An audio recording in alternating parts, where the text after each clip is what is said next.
Good morning everyone. हम BCom part second year में BST paper cost accounting उससे पढ़ने जा रहे हैं। लास्ट क्लास में हमने क्या पढ़ा था? कॉस्ट अकाउंटिंग में हमने पढ़ा था फीफो मेथड। फीफो मेथड के बाद हम पढ़ रहे हैं लीफो। ये क्या है? निर्गमित सामग्री का मूल्यांकन की विधियाँ। मतलब जो भी आप मटेरियल इशू करते हो, जो भी आप रॉ मटेरियल कच्ची सामग्री इशू करते हो, कहाँ से? गोदाम में आपकी कच्ची सामग्री पड़ी है, उसको क्या करते हो आप? इशू करते हो फॉर प्रोडक्शन, उत्पादन के लिए। कहाँ पे? प्रोडक्शन हाउस में, जो भी आपका प्रोडक्शन डिपार्टमेंट में, वहाँ पे इशू कर रहे हो। तो आप अपने डिपार्टमेंट से, मतलब जो भी है गोदाम है, वहाँ से सामग्री जो है स्टोर हाउस है आपका, वहाँ से प्रोडक्शन हाउस में जब आप सामग्री भेजते हो तो आप उसको किस मूल्य पे भेजोगे, ठीक है, किस मूल्य पर आपको इशू करना है। और लास्ट में जो बच जाती है सामग्री आपके स्टोर हाउस में, तो उसको किस मूल्य पर वैल्यू करना है, मतलब आपका क्लोजिंग स्टॉक का वैल्यूएशन कैसे होगा। तो इसमें दोनों तरह का वैल्यूएशन है, एक तो issued material and closing stock, जो भी है रॉ मटेरियल या फिर कच्ची सामग्री का जो भी है, उसको वैल्यू करने के ये तरीके बता रखे। फर्स्ट हमने देखा था फीफो मेथड, वो हमारा लास्ट क्लास में हो गया था। अब देखते हैं हम लीफो, मतलब लास्ट इन फर्स्ट आउट, अंतिम आगमन प्रथम निर्गमन। इसका मतलब क्या हुआ? हमने मार्केट से अलग अलग रेट्स पे रॉ मटेरियल मंगवा रखा है। कच्ची सामग्री को रॉ मटेरियल बोलते हैं, ठीक है।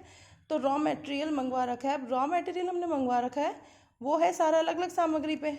अब जब हम उसको उत्पादन विभाग में, प्रोडक्शन हाउस में जब उसको भेजेंगे, प्रोडक्शन डिपार्टमेंट में जब हम भेजेंगे उन कच्ची सामग्री या रॉ मटेरियल को, तो उसको किस मूल्य पर भेजे? तो इसमें बोल रखा है लास्ट इन फर्स्ट आउट। जो सामग्री आपके पास सबसे लास्ट में आई थी और उस सामग्री से संबंधित मूल्य जो सबसे लास्ट में आया था, उसको क्या माना जाएगा कि हमने सबसे पहले इशू किया है फॉर प्रोडक्शन। और जो सबसे पहले हमारे पास आई हुई सामग्रियाँ रखी रहती है स्टोर हाउस में, जो भी गोदाम में, तो उस सबसे पहली आई हुई सामग्री में से ही क्या बचता है? अपना क्लोजिंग स्टॉक। इसका मतलब ये हुआ, क्योंकि लास्ट इन फर्स्ट आउट है, जो सबसे लास्ट में आ रही सामग्री उसको निकालते जा रहे हैं, जो सबसे पहले मंगवाई गई थी वही हमारा लास्ट में बचा कुचा रह जाता है। इसका मतलब सबसे पहले भी मंगवाई हुई सामग्रियां ही क्लोजिंग स्टॉक का पार्ट बनती है। सेकंड, इसके अकॉर्डिंग अंतिम आगमन प्रथम निर्गमन विधि। इसका हम एक क्वेश्चन देखते हैं। लास्ट क्वेश्चन जिससे हमने फीफो मेथड किया था, उसी से हम लीफो करते हैं। देखो क्या था?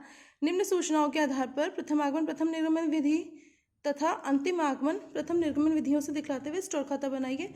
हमारा फीफो मेथड कंप्लीट हो चुका था, प्रथम आगमन प्रथम निर्गमन। अब हमको क्या पढ़ना है? अंतिम आगमन प्रथम निर्गमन विधि पढ़नी है। ये है हमारा क्वेश्चन, ठीक है। इस क्वेश्चन में हमें फीफो हमारा कंप्लीट हो चुका था। आप लास्ट क्लास देख सकते हैं कॉस्ट अकाउंटिंग की। अब हम पढ़ रहे हैं फीफो मेथड, नहीं सॉरी, फीफो हो चुका था, लीफो पढ़ रहे हैं हम। तो अभी देखो ये सारा क्वेश्चन में गिवन है हमको कि कितनी तो हमको रिसीट्स हुई है, कितने हमने इशू किए हैं for production raw material issue. और ये रॉ मटेरियल हमको मार्केट से रिसीव हुई है और ये हमने प्रोडक्शन हाउस में निर्गमन कर दिया है, गोदाम से प्रोडक्शन हाउस में भेज दिया है। इतनी न्यूज़ इस डेट्स पे, और ये डेट्स है जब जब हमने मार्केट से खरीदी है इस रेट पर। ये हमारा प्रश्न हो गया। अब देखते हैं। और इसमें ओपनिंग स्टॉक की कोई इन्फॉर्मेशन नहीं है। ओपनिंग स्टॉक की इन्फॉर्मेशन आती तो सबसे पहले यहाँ पे क्या आता? ओपनिंग स्टॉक, और यहाँ पे बैलेंस में दिखाते हैं उसको। यहाँ पे कोई इन्फॉर्मेशन ही नहीं ओपनिंग स्टॉक की।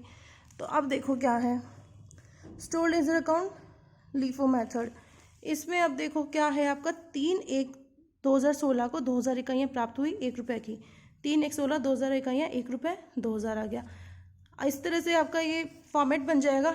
डेट, ये जो है रिसीट्स के 3 कॉलम होंगे, इश्यूज के 3 कॉलम होंगे, बैलेंस के 3 कॉलम होंगे। 3 कॉलम कौन कौन से होंगे? Quantity rate and amount, quantity rate amount, and balance में भी क्वांटिटी रेट अमाउंट, ठीक है।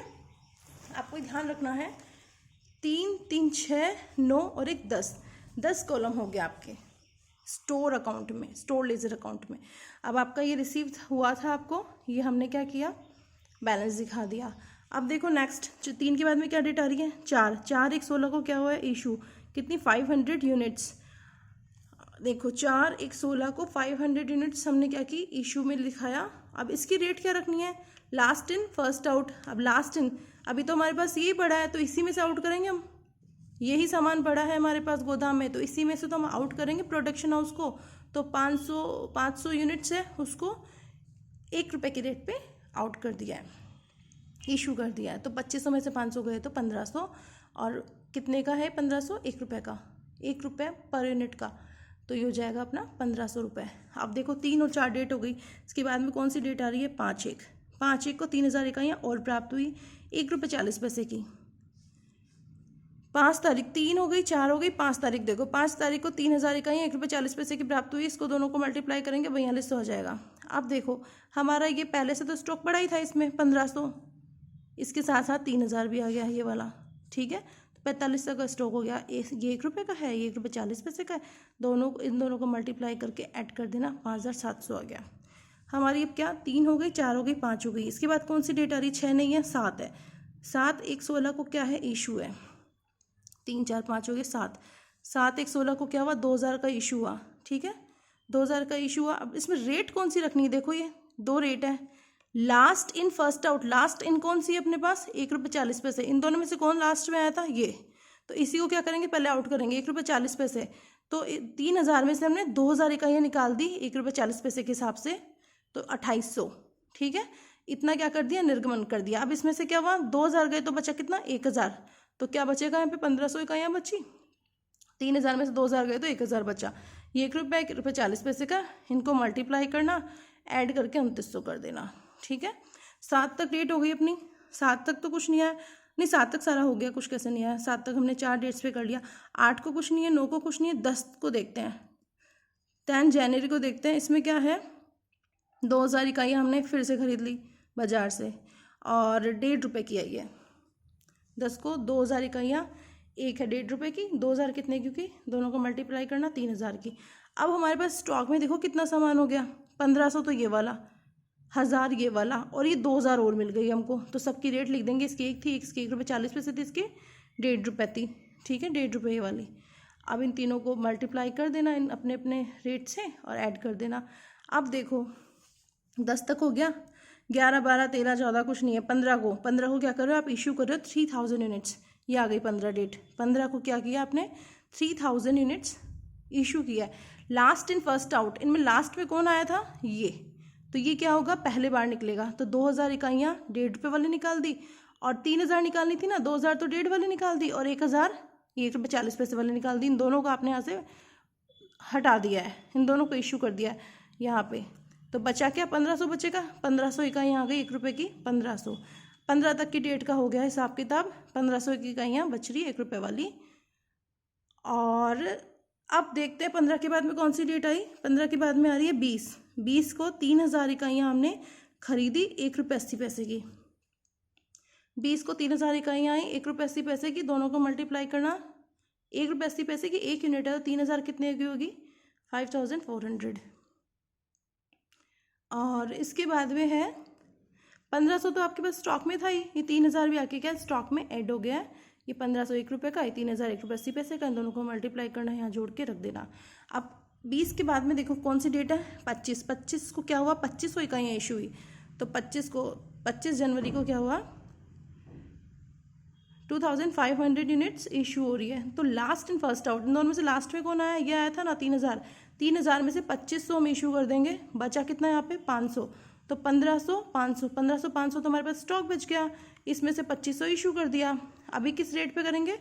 जो लास्ट वाले की रेट थी 1 रुपये 80 पैसे, इन दोनों को मल्टीप्लाई करना, 4500 आ जाएगा। और 1500 की रेट एक थी, और 3000 में से 2500 गए तो बचे 500। 500 की रेट क्या? 1 रुपये 80 पैसे। इनको मल्टीप्लाई करना, ऐड करना, 2400 रुपये का आ जाएगा हमारा क्लोजिंग स्टॉक की वैल्यू आ जाएगी। तो हमने क्या किया? लीफो मेथड से इनकी वैल्यू निकाली, जो भी इश्यूज़ है, इश्यूज़ की वैल्यू हमने क्या किया? कैलकुलेट किया कि कौन सी वाली ये रेट्स हमको अप्लाई करनी है। Last in first out basis पे चलेंगे, जो लास्ट में है उसको पहले इशू करना है, और लास्ट में स्टॉक किस वैल्यू का होगा हमने वो कैलकुलेट कर लिया है। तो ये हमारा लीफो मेथड कंप्लीट है। नेक्स्ट क्लासेस में हमको पढ़ना है, नेक्स्ट क्लास में हम पढ़ेंगे यहाँ पे simple average method and weighted average method. कुछ समझ में नहीं आए अगर इसमें, तो आप व्हाट्सएप ग्रुप में पूछ सकते हैं, या फिर यूट्यूब पे कमेंट सेक्शन में आप पूछ सकते हैं।